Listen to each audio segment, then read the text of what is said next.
Break के बाद आपका स्वागत है। चीन के खिलाफ भारत सरकार का बड़ा फैसला। क्या है वो बड़ा फैसला, बताते हैं आपको। बड़ी खबर, अब हाईवे प्रोजेक्ट्स में चीनी कंपनियों को ठेका नहीं। जी हां, सड़क परिवहन मंत्री नितिन गडकरी ने यह जानकारी दी है। चीन की कंपनियों को काम नहीं देंगे। ज्वाइंट प्रोजेक्ट्स में भी चीनी कंपनियों की हिस्सेदारी नहीं होगी।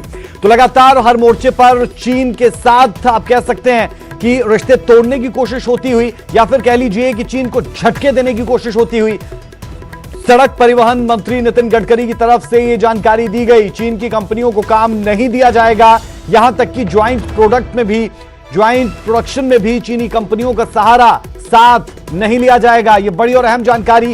एक तरफ हम देख रहे हैं कि एप्स पर पाबंदी लगा दी गई, 59 एप्स को हिंदुस्तान में बैन कर दिया गया। दूसरी तरफ हम देख रहे हैं कि जो बिजनेसेस है उन्हें लेकर भी लगातार नए नए फैसले हो रहे हैं। और अब हम देख रहे हैं कि कॉन्ट्रैक्ट देने को लेकर जो चीनी कंपनियों को लगातार काम दिया जाता था, ज्वाइंट प्रोजेक्ट्स तक में चीनी कंपनियों की हिस्सेदारी नहीं होगी। तो एक के बाद एक झटके चीन को हिंदुस्तान देता हुआ।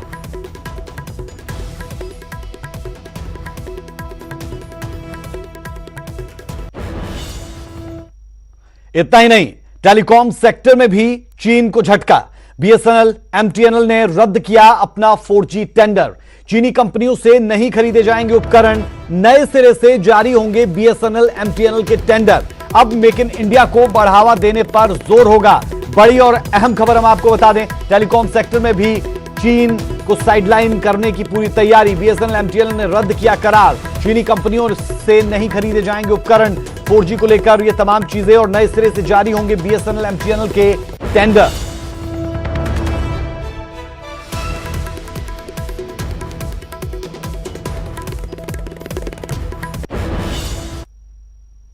हिमाचल में भी चीन को झटका लगेगा।